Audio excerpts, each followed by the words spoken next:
Si vous nous rejoignez à l'instant, nous allons parler de l'excuse de minorité. Faut-il supprimer l'excuse de minorité pour les mineurs face aux nombreuses affaires d'ultra-violence qui relancent une fois encore le débat? Nous allons parler de ces faits graves. Combien se taisent? Combien de parents se taisent? Combien d'enfants se taisent lorsqu'ils sont agressés, frappés par d'autres? Lorsqu'on voit ces images sur les réseaux sociaux qui nous révoltent, cette violence entre mineurs, comment réagir? Que faut-il faire alors que cela fait des années que les Français réclament cette suppression de l'excuse de minorité? On en parle sur Europe 1. D'abord, je vous propose d'écouter, avant d'entendre le père d'Ethan, avant d'entendre Ethan lui-même qui a été agressé le 26 décembre à Lyon, je vous propose d'écouter Maurice Berger, pédopsychiatre, qui était l'invité de Dimitri Pavlenko ce matin. Je trouve que depuis environ 2022, je dirais, on est passé de « je fais ce que je veux » à « je fais ce que je veux, où je veux, quand je veux », c'est-à-dire qu'il n'y a plus de sentiment de transgression. Et toute limite mise, par exemple, par une enseignante qui fait une remarque, un contrôle de type de transport, c'est vécu comme une provocation. Donc, toute limite est à abattre, c'est le refus d'obtempérer. Il n'y a pas de transgression, c'est quelqu'un qui m'embête, qui me gêne, je le fauche. Donc, c'est vraiment une aggravation. Ah, voilà, Maurice Berger, pédopsychiatre, qui était l'invité d'Europe 1 ce matin. Bonjour, monsieur, vous êtes le père d'Ethan. Ethan qui a témoigné pendant ce week-end sur CNews et qui dit qu'il a été tabassé de la même manière que Théo. Cela s'est passé le 26 décembre à Lyon. Que s'est-il passé concrètement? Bonjour madame, bonjour à tous les auditeurs. Alors mon fils se rendait sur son lieu de travail avec une trottinette de location, parce qu'il était à peu près 18h30. Il travaille dans un restaurant, donc à ce moment-là, à l'entrée du pont, il croisa un groupe d'individus qui chahutaient un petit peu, mais rien de spécial. Et c'est en les dépassant qu'un du groupe de 10 personnes est venu le frapper à la hanche pour qu'il bascule et qu'il tombe de sa trottinette. Et c'est en tombant qu'il se cogna à la tête. Heureusement, c'est l'hiver, donc il était protégé par son bonnet et une capuche. Malheureusement, au moment où il voulait se relever, ils sont tous arrivés, dizaines, pour le tabasser, le frapper au corps, au visage. Bien sûr, il y en avait qui lui sautaient dessus à pieds joints sur le crâne.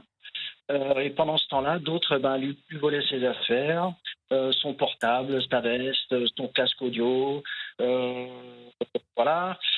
Mais ça a duré un bon moment puisque, au fur et à mesure de l'agression, ils se déplacèrent avec lui en le tenant, au point de se retrouver sur les rails du tramway, parce que sur ce pont, il y a le tramway qui passe. Et donc, et puis en lui demandant son code de téléphone. Donc il a refusé, il n'a pas voulu donner son code. C'est à ce moment-là qu'ils l'ont menacé de mort, menacé de porter pour essayer de le faire basculer de l'autre côté de la rambarde du pont. C'est à ce moment-là qu'il y a une dame courageuse qui a vu ce qui se passait, qui est intervenue, parce qu'il y a encore des gens qui interviennent et on peut les féliciter, et qui les a fait partir. Voilà. Et ils sont partis bien sûr avec les affaires de mon fils.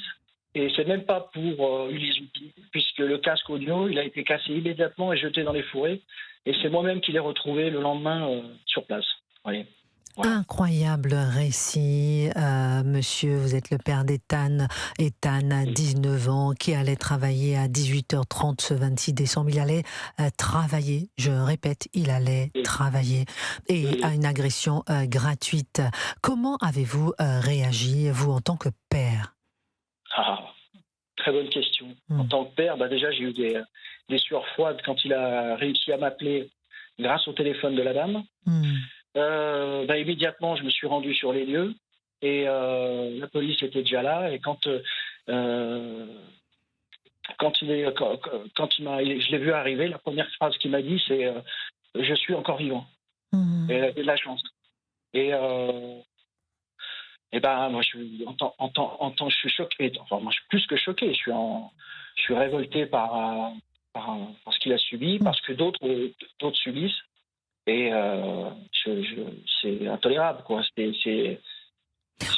On en est à se féliciter, se réconforter d'être encore vivant. On s'en est scandaleux. Vous êtes le père d'Ethan. Comment est-ce que vous avez réagi, monsieur, après que votre fils s'est fait tabasser sauvagement, gratuitement, violemment, menacé de mort ce 26 décembre, lorsque vous avez appris que la même bande a frappé Théo? Alors, ma première réaction, et je pense que c'est une réaction normale, naturelle, c'est que je voulais faire preuve de violence. Tout de suite, j'ai été tellement révolté, je voulais savoir qui c'était, comment ils ont osé à s'en prendre à mon fils, à nos enfants. Mais c'est une réaction qu'il faut vite faire appel à la raison, parce que si on rentre dans cet engrenage-là, et c'est un peu le message que je peux passer. Quel message? Le message, c'est qu'aujourd'hui, beaucoup de gens appellent à la vengeance, à la violence, à la justice par soi-même, qu'il y en a marre, c'est toujours les mêmes. Ça suffit, ça fait 40 ans que ça dure. Je dis en tant que papa, mais aussi en tant que citoyen français. Je dis, si jamais on rentre là-dedans, si on fait ça, ça s'appelle la guerre civile. Et moi, j'appelle à la raison. Je dis, oui, il y a une colère. Oui, ça suffit. Oui, ça fait 40 ans qu'on nous bassine avec des lois cosmétiques sur la violence des jeunes. Je dis, si on doit s'entendre et combattre, c'est le pouvoir en place, les élus, les sénateurs, les députés, ceux qui font les lois. C'est à eux de changer les mentalités, c'est à eux de faire en sorte que cette délinquance de plus en plus violence juvénile cesse, réduise pour que cette délinquance juvénile cesse. Vous êtes le père d'Ethan, vous en appelez en direct sur Europe 1 à la raison. Dans un instant, vous allez nous passer Ethan pour savoir lui aussi comment il réagit aujourd'hui. On marque une pause et je reviens vers vous aussi, vous en tant que père d'Ethan, vous qui appelez à la raison, vous qui dites qu'il ne faut pas effectivement se laisser emporter par un sentiment de vengeance. Avez-vous porté plainte? Qu'est-ce que ça a donné? On marque une pause, on revient en direct sur Europe 1. Oui, vous êtes le père d'Ethan, vous nous racontez comment ça s'est passé, comment votre fils, 19 ans, ce 26 décembre, allait travailler, 18h30, il est en trottinette, il se fait foncer dessus, en fait on l'arrête, on le fait tomber de sa trottinette gratuitement, et ensuite s'ensuivent des coups, on menace de le jeter par-dessus un pont, il doit son salut à une femme qui a hurlé pour faire fuir les agresseurs, évidemment on lui a sauté dessus à pieds joints sur la tête, c'est ce que vous nous expliquiez, et vous nous expliquez effectivement que ce sont les mêmes agresseurs que Théo. La question que je vous posais avant la pause, mon cher monsieur, c'était est-ce que vous avez porté plainte en tant que père et qu'est-ce que ça a donné si vous avez porté plainte? Alors, quand je me suis rendu sur les lieux, déjà la première chose que j'ai fait, c'est d'emmener tout de suite mon fils aux urgences. Où il lui a été adressé 10 jours d'ITT. Et immédiatement après, nous sommes allés porter plainte au commissariat central de Lyon. Voilà, donc après nous y sommes retournés plusieurs fois pour continuer la procédure. Voilà, pour pouvoir ensuite reconnaître les individus, parce qu'il y en a certains qui ont été reconnus. Voilà.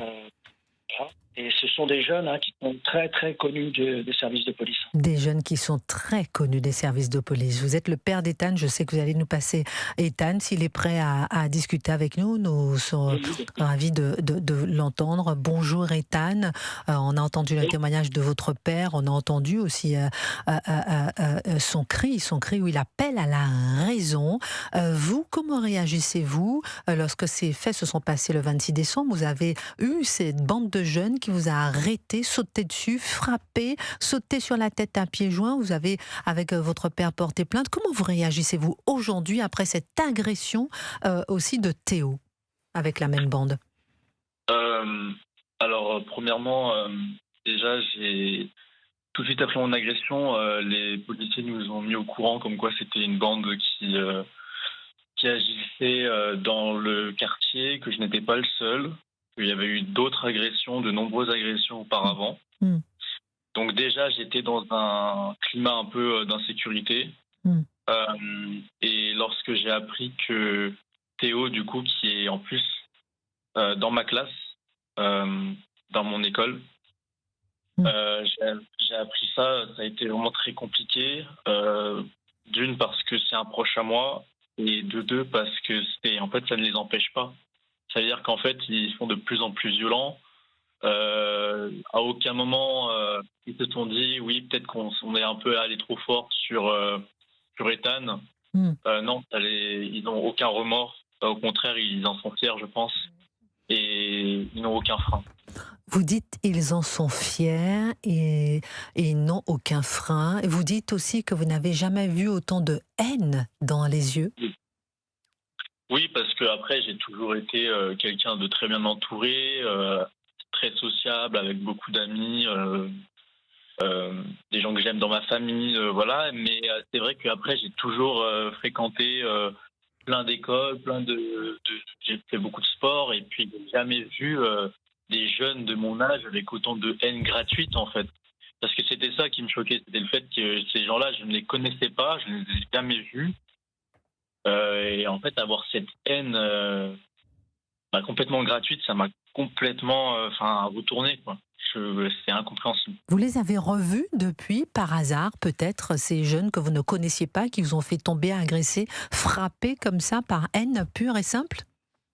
Il me semble, oui, parce que en fait, plusieurs fois, 2 fois en 3 semaines, j'ai eu des appels lorsque je me promenais quand je me promenais, les rares fois où je me suis promené aux alentours de là où ça s'est passé, il y a eu évidemment des gens qui ont appelé, qui ont entre guillemets, qui ont dit viens, on va te niquer, viens vers nous, voilà un peu.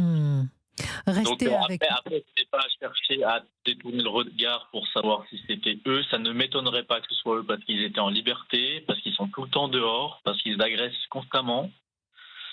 Donc, ils sont connus, ils sont identifiés, ils sont connus et reconnus. Ils adressent et ils agressent de nouveau.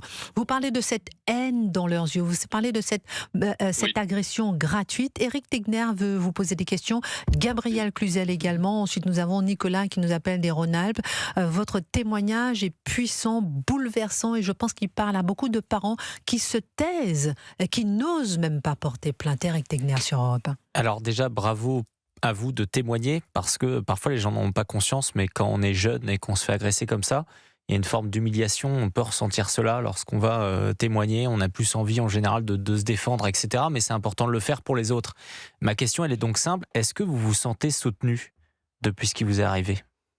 Oui, déjà je vous remercie déjà aux médias de médiatiser cette affaire, parce que moi je pense d'abord à toutes les victimes dans mon cas qui eux n'ont pas eu la chance déjà d'avoir les caméras de surveillance dans le cas de Théo. Ah oui. Et évidemment toutes les personnes où il n'y a pas eu de témoins, qui habitent dans des petites villes, à la campagne, et qui se font aussi sûrement tabasser et qui n'ont pas la chance de pouvoir parler aux médias ou parler au président de la République comme a pu le faire la maman de Théo. Donc oui, je me sens soutenu. Après, j'ai toujours senti soutenu via mes collègues, ma famille, mes amis et vous, les médias, ensuite. Soutenu, on en parle malheureusement seulement 2 mois plus tard. Gabriel Cluzel a une question à vous poser sur Europe 1. Oui, je m'interroge sur leur profil, quel était leur âge, qu'est-ce qu'ils font dans la vie, comment se fait-il qu'on puisse dire, moi aussi je vous remercie de témoigner d'ailleurs au passage, parce que pour avoir été agressé, je confirme ce que dit Éric, on a envie d'oublier, on n'a plus envie d'en parler, alors que c'est extrêmement important de témoigner. Mais donc je me permets de vous demander ces précisions, est-ce que ce sont des gens qui ont une activité ou tout le monde a l'air de dire ah bah oui, ils sont connus de la police mais ils traînent dans la rue et c'est comme ça. Vous en savez plus un peu sur leur profil ? Oui, j'en sais un peu plus. Ils sont scolarisés au collège et au lycée, des collèges de secteur, donc des lycées que je n'ai pas fréquentés mais que évidemment je connais car c'est dans mon quartier. Moi je dis que c'est selon moi en partie la faute de l'État et de l'éducation nationale, parce que je ne pense pas que ces gens sont forcément de bons élèves. Je pense que de certains contacts, je sais qu'ils les ont côtoyés dans leur collège et lycée, qui causaient des méfaits énormément, qui sont ultra connus des services de police, parce que la police les a déjà eu affaire à eux. Oui, ils sont connus et reconnus, exactement. Voilà. Ils restent à l'école, ils restent au collège, au lycée. Voilà. Je pense que si l'éducation nationale était beaucoup plus sévère, je pense qu'ils comprendraient un peu plus qu'il y a des conséquences à chaque acte. Par exemple, s'il y a 3-4 ans, ils avaient déjà agressé des camarades de classe ou quoi que ce soit, et qu'ils avaient été renvoyés tout de suite, je pense que certainement il y aurait eu une prise de conscience plus jeune de leurs méfaits. Ethan, Géraldine Amont, qui est dans le studio d'Europe 1, une question à vous poser. Elle a été enseignante. J'ai une précision à apporter, justement. La maman de Théo a témoigné vendredi sur Europe 1, un témoignage bouleversant, et sur CNews aussi. Elle disait que les parents de certains agresseurs de Théo et de vous, Ethan, eh bien, ont demandé de l'aide de l'État, mais rien n'a été fait. Voilà. Oui, après, l'État pourrait leur demander aussi s'ils ont correctement élevé leurs enfants. Oui, aussi. Alors, Ethan, parce que j'entends bien, Ethan, lorsque vous dites effectivement que, que l'éducation nationale doit prendre sa part, que l'État doit prendre sa part. Et j'entendais aussi votre père qui dit que j'en appelle à la raison, parce que votre père effectivement soulignait le fait que si tout le monde se laisse aller avec des pulsions de vengeance, je reprends les mots de votre père qui dit on va à la guerre civile. Est-ce que vous pensez qu'effectivement il y aura une solution, Ethan, lorsque vous voyez ces jeunes qui ont de nouveau agressé Théo? La solution, honnêtement, actuellement, on est un peu perdu. On ne sait pas tellement. Alors, d'un côté, c'est bien parce qu'on puisse médiatiser l'affaire, mais on ne sait pas si vraiment ça va porter ses fruits sur le long terme vis-à-vis de la justice.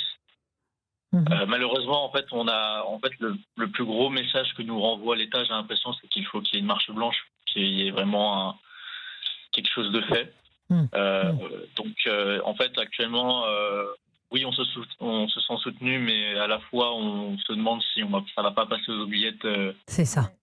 Voilà. Ethan, merci infiniment pour ce courage que vous avez eu de témoigner en direct sur Europe 1. Merci à votre père d'avoir témoigné en direct sur Europe 1 sur cette agression gratuite. Vous, 19 ans, vendredi 26 décembre, lorsque vous alliez travailler à 18h30 et lorsque vous faites agresser violemment, lorsque vous voyez ces jeunes sauter sur votre tête et lorsque vous dites que vous n'avez jamais vu autant de haine. Nicolas, vous nous appelez de Rhône-Alpes et vous dites que l'État ne fait rien, parce qu'on voit que ce sont des jeunes qui ont déjà agressé, Ethan nous le disait, encore agressé, le père d'Ethan nous le disait, et vous dites effectivement que l'État ne fait rien. Le père d'Ethan disait que, on en appelle quand même à l'État. Si l'État ne fait rien, qu'est-ce qu'on fait? Bonjour Nicolas. Oui, bonjour à toute l'équipe. Merci beaucoup de m'avoir donné la parole. Alors oui, moi le problème que je voulais souligner, c'est que malheureusement c'est de plus en plus le cas et de pire en pire. C'est toujours la même chose. Alors oui, malheureusement, c'est un fait de société maintenant. On n'ose pas dire que c'est un fait de société sur beaucoup de choses qui se passent, etc. Mais ça devient quelque chose de récurrent. Et malheureusement, on voit bien que l'État ne fait pas ce qu'il faut. Si réellement il y avait des choses à faire, ce serait déjà fait. Et il y aurait des choses qui seraient faites sur la justice des mineurs, sur toutes ces choses-là. Donc c'est pour ça qu'il y a énormément le débat autour de la suppression de l'excuse de la minorité. Mais malheureusement, c'est un fait récurrent et c'est triste. Dans notre pays, dans la situation dans laquelle on n'a pas besoin de ça. Et je trouve que c'est assez dramatique, surtout dans l'état dans lequel le pays est en ce moment, et que malheureusement, que ce soit du côté éducatif, etc., malheureusement, c'est une part de responsabilité des parents, énormément, même si ils sont soit adolescents ou tout juste majeurs, mais pour les mineurs, en tout cas, c'est une énorme responsabilité des parents. Et malheureusement, on voit bien qu'il n'y a pas grand-chose qui est fait à ce niveau-là, quoi. Il n'y a pas grand-chose qui est fait à ce niveau-là. Merci beaucoup Nicolas d'avoir témoigné en direct sur Europe 1. Vous appelez de Rhône-Alpes, vous n'avez que 26 ans et effectivement vous inquiétez pour la suite. Merci à tous, merci au père d'Ethan qui a témoigné, merci à Ethan qui a témoigné. Géraldine Amont, je vous sens bousculée. Non mais c'est une violence totalement décomplexée et ça n'annonce rien de bon pour la suite malheureusement. Gabriel Cluzel, un dernier mot. Oui, non, moi je suis assez effrayée parce que quand je vois qu'Ethan a 19 ans, les parents vont pas quand même emmener sur leur lieu de travail en voiture leurs enfants de 19 ans. Ça veut dire que nos jeunes, on va être obligés de les confiner pour qu'ils ne se fassent pas agresser, pour laisser ces individus gambader, eux, dans la rue en tranquillité. Exactement. C'est quand même le monde à l'envers, là aussi. Un dernier mot avant de laisser la place à Clélie Mathias. Ouais, moi, ce qui me traumatise, c'est que ces jeunes, d'ici une dizaine d'années, ça va être des parents. Donc, comment vous pensez qu'ils seront en capacité d'éduquer des enfants? C'est les prochaines générations qui viennent. Il y a des parents qui sont totalement démissionnaires maintenant face à leurs enfants, malheureusement.